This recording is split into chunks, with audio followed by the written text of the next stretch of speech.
Hello friends, welcome to my YouTube channel Kartik exam home. देखिए, जैसे कि आप सभी को पता है कि 28 और 29 तारीख को हमारा जो पीईटी का एग्ज़ाम था, यूपी पीईटी का एग्ज़ाम, वो कंडक्ट कराया जा चुका है। ठीक है, तो एग्ज़ाम का जो लेवल था वो काफ़ी हार्ड आया। तो लगातार आप सभी कमेंट आ रहे थे, बहुत से कैंडिडेट कमेंट आए कि सर मेरा पेपर अच्छा नहीं किया है, मैंने बहुत से क्वेश्चन अटैम्प्ट नहीं किए हैं, आते हुए भी छूट गए हैं, ये मेरी डीआई बहुत कठिन आई थी, मुझे समझ में नहीं आया। तो मैं लगभग मेरा पेपर इस तरीके गया है कि मुझे समझ में नहीं आ रहा कि मुझे अगले 1 साल तक यूपी की भर्तियों में चांस मिलेगा कि नहीं मिलेगा। तो लगभग मेरे कितने नंबर तक होने चाहिए कि ताकि मैं ये श्योर रहूं कि मुझे यूपी की परीक्षा में बैठने दिया जाएगा। थोड़ी मेरी तबीयत, थोड़ा मेरा स्वास्थ्य सही नहीं है, तो क्या कहते हैं, मैं वीडियो बना रहा हूँ, थोड़ा सा एडजस्ट करिएगा आप। देखिए, सबसे बड़ी बात, देखिए आपकी बात सही है, मैंने भी एग्ज़ाम दिया। ठीक है, 28 तारीख को सेकंड शिफ्ट का मेरा भी एग्ज़ाम था, लेकिन और सच में जो लेवल था पेट एग्ज़ाम का बहुत कठिन था, खासकर डीआई का लेवल तो बहुत ही हार्ड था। पिछले 2 सालों में भी मैंने दिया है।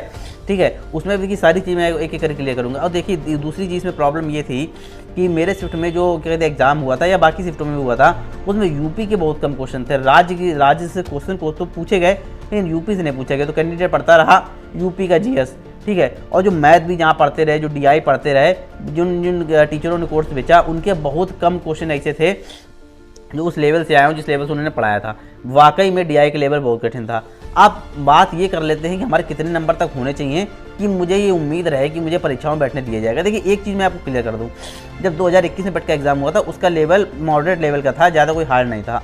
इसके जब 22 में एग्ज़ाम हुआ तो थोड़ा सा टफ आया, और 23 में इन्होंने बहुत टफ कर दिया है। तो और एक चीज़ मैं वो बता दूं, अगर आपका पेट का एग्ज़ाम अच्छा जाता है, पेट में अगर आप अच्छा स्कोर करते हैं, तो ये बात तो कन्फर्म है कि आप आने वाले जो भी पेट के थ्रू जो परीक्षा होगी, अगर आपको उसमें बुलाया जाएगा, अगर आपका नाम निकल आएगा मेंस एग्ज़ाम के लिए, तो मेंस एग्ज़ाम में आप बहुत अच्छा कर लेंगे, क्योंकि मैंने खुद दिया है।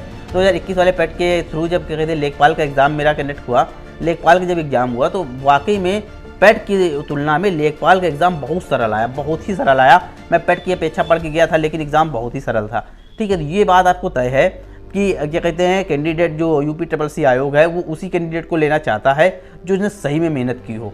बिल्कुल टारगेट उनका यही है। ठीक है, लेकिन कुछ चीज़ों पर तो इशू बनता है ना, जिस तरीके से आप पूछ रहे हो, राज्य सरकार में प्रश्न पूछ रहे हो, यूपी के प्रश्न नहीं पूछ रहे हैं, जिस प्रकार से डीआई दे रहे हैं, यूपी पीसीएस लेवल के बराबर की चीज़ें हैं, वो यूपी के लेवल की नहीं है, थोड़ा सा बहुत हार्ड हो जाता है मैटर जाके। लेकिन फिर भी तो मैं आपको इतना ही बताऊंगा कि अगर देखिए नॉर्मलाइजेशन की अगर मैं बात करूं, तो अगर देखिए अलग अलग शिफ्ट का अलग अलग होगा, अलग अलग कैंडिडेट का अलग अलग नॉर्मलाइजेशन होगा, किस प्रकार से उसने तुक्के मारे हैं, किस प्रकार से उसने अपने क्वेश्चन सही किए हैं, किस प्रकार से उसने चीज़ें रही हैं, किसने कितने अटैम्प्ट किए, सारी चीज़ों को देख कर ही आपका नॉर्मलाइजेशन किया जाएगा। लेकिन एक बात ज़रूर है कि नॉर्मलाइजेशन होगा वो अच्छे से होगा। ठीक है, अगर मैं पहली 28 तारीख की अगर फर्स्ट वाली शिफ्ट की बात करूं, तो उसमें देखने को बस यही मिला, क्योंकि देखिए पहले पर जब इंसान पहला एग्ज़ाम देता है ना, पहली शिफ्ट का एग्ज़ाम देता है, तो उसको अंदाज़ा नहीं होता किस प्रकार का पेपर उससे पूछा जाएगा। लेकिन सच में जो एग्ज़ाम का लेवल था वो बहुत कठिन था। तो फर्स्ट शिफ्ट वाले ये समझ के चलें कि आपका जो नॉर्मलाइजेशन है वो अच्छा खासा होने वाला है। 28 तारीख के सेकंड शिफ्ट वाले थोड़ा सा कम मान के चलें, 29 वाले हैं उनका भी नॉर्मलाइजेशन होगा, लेकिन उस लेवल का नहीं हो सकता है जिस प्रकार से 28 तारीख वालों को हुआ है। ये बात बिल्कुल तय है। हो सकता है 29 वालों को जिसका एग्ज़ाम था उनको ये बात बुरी लग रही हो। ठीक है, तो अभी आप ये मान के चलिए कि अगर आपने 70-80 क्वेश्चन तक या 85 क्वेश्चन तक किए हैं, उसमें कुछ तुक्के भी होंगे, ये तो नॉर्मल सी बात है, तय है। बहुत से ऐसे जीनियस कैंडिडेट होंगे जिन्होंने तुक्के नहीं मारे होंगे और 80 क्वेश्चन के ऊपर किए होंगे। अब मैं आपको क्लियर बता दूं, अगर आपके कट पिट के क्या कहते हैं माइनस मार्किंग का हटा के 55 के आसपास भी बन रहे हैं ना, तो आप मान के चलिए कि यूपी 2023 की परीक्षाएं जितनी भी कराई जाएंगी, आपके पास जनरल कैंडिडेट हैं और आपके 55 के ऊपर बन रहे हैं, आप किसी भी शिफ्ट से हों, आपको बुलाया जरूर जाएगा। ये बिल्कुल बात तय है। ठीक है, 2021 में मुझे 62 नंबर की मेरिट गई थी लेखपाल की जनरल कैटेगरी की, मुझे उसमें बुला लिया गया था। ठीक है ना, तो 63 के आसपास गई थी, तो उसमें बुला लिया गया था। लेकिन 63 नंबर, नॉर्मलाइजेशन नहीं, 63 नंबर। ठीक है ना, तो जनरल कैटेगरी से अगर आप बिलोंग करते हैं और आपके 55 नंबर के ऊपर बन रहे हैं, तो क्या कहते हैं, बिल्कुल आप श्योर मान के चलिए कि आपको बुलाया जाएगा। ये बात बिल्कुल तय है। और क्या कहते हैं, अगर जिसके कम बन रहे हैं तो भैया कैटेगरी के हिसाब से भी चीज़ें देखी जाएंगी, जिसकी कैसी कितनी कैटेगरी है उस हिसाब से भी चीज़ें देखी जाएंगी। और जब क्या कहते हैं, जब परीक्षा होगी उसमें जो क्वालिफिकेशन मांगी जाएगी, किसी में बीकॉम मांगा जाएगा, किसी में ओ लेवल मांगा जाएगा, तो नहीं होता है कैंडिडेट का, उस लेवल से भी देखा जाएगा। तो आप लोग बिल्कुल चिंता मत करें। लेकिन हाँ, ये बात ज़रूर है कि आयोग ने जो एग्ज़ाम कराया है उसका लेवल बहुत हार्ड रखा है। इतनी किसी को उम्मीद नहीं थी, किसी टीचर्स को भी इतनी उम्मीद नहीं थी। जो लोग तैयारी करा रहे हैं यूट्यूब पर, या जो अपने क्या कहते हैं कोर्स बेच रहे हैं या ऑफलाइन तैयारी करा रहे हैं, उनको भी ऐसी उम्मीद नहीं थी कि इस प्रकार से इस लेवल का एग्ज़ाम आपको देखने को मिलेगा। अच्छा, एक चीज़ और रह जाती है इस एग्ज़ाम को लेकर कि क्या सर अगले साल चुनावी वर्ष है तो क्या मुझे ज़्यादा वैकेंसी देखने को मिलेंगी?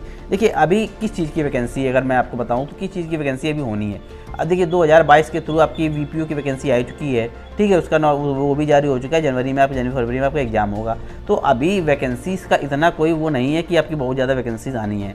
हाँ, आएंगी, वैकेंसी आएंगी, थोड़ी सी मतलब इतनी ज़्यादा नहीं आएंगी, मतलब 1000, 1500, 2000 के सीक्वेंस में आएंगी। तो आप ये मान के चलिए कि अगर आपके 55-60 के ऊपर नंबर है ना, 55 के ऊपर है नंबर है ना, तो ये उम्मीद लगा के चलिएगा कि आपको कहते हैं मेंस एग्ज़ाम देने को मिलेगा। बाकी मैं भी पूरी तरीके सही नहीं हूँ कि हो सकता है कम वालों को दे, या थोड़ा सा नियमावली में चेंज करे यूपीएससी आयोग, एक ये क्या कहते हैं, एक अपना क्राइटेरिया जारी करे। तो अभी मैं भी ये बात तय नहीं कह सकता कि कितने वालों को चांस मिलेगा, कितने वालों को नहीं मिलेगा। लेकिन मेरा अंदाज़ा जो कहता है वो, अगर जनरल कैटेगरी से आप हैं, आपने ईडब्ल्यूएस का भी कोटा नहीं लिया है और आप 55 के ऊपर ला रहे हैं, 55 नंबर के ऊपर माइनस मार्किंग को हटाने के बाद, तो फिर आपको चांस मिलना एक तरीके से स्वाभाविक है, एक तरीके से तय है, ये आप मान के चलिएगा। अच्छा, यूपीएससी आयोग से भी एक बात जरूर उसको भी सोचनी चाहिए आयोग को भी, कि अपना एक क्राइटेरिया जारी कर दे कि हाँ इतने नंबर होंगे तो मुझे हर भर्ती में आपको बुला लेंगे, इतने नंबर नहीं होंगे तो नहीं बुलाएंगे।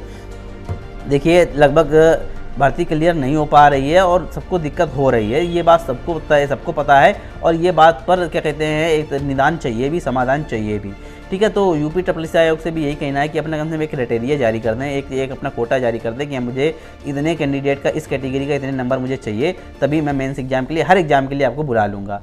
तब तक जब तक नहीं इस तरीके से जारी किया जाए, तब तक यूपीएससी पर कोई मतलब एक तरीके से लोग मतलब इच्छा नहीं हो पा रही है कि यूपीएससी की तैयारी की एग्जाम भर्तियों की तैयारी की जाए, क्योंकि इतना कॉन्फिडेंस ही नहीं आ पा रहा है किसी कैंडिडेट के ऊपर। तो मतलब इतना ही मुझे कहना है। बाकी ये एग्ज़ाम जो था, लेवल था, खासकर डीआई का लेवल था जो आया था, वो बहुत टफ आया था। जो लोग जो कैंडिडेट कहने सर मुझे बहुत टफ लगा, मेरा अच्छा नहीं लगा, तो बहुत लोगों का अच्छा नहीं गया है, ठीक है ना। बहुत कम ऐसे कैंडिडेट जिनका अच्छा एग्जाम गया है। टफ लेवल था। यूपीएससी आयोग मतलब यूपीएससी जिस प्रकार से एग्जाम कराता है, उस लेवल उस आधार पर लेवल अगर देखा जाए तो लेवल टफ था, ठीक है ना। तो किसी को परेशान होने की जरूरत नहीं है। बाकी आपके नंबर कैसे बन रहे हैं ये आप कमेंट में जरूर बताइएगा। और मतलब मैं बार बार बोल रहा हूँ कि अगर आप 55 के ऊपर हैं तो एक तरीके से निश्चिंत रहें, तैयारी करें।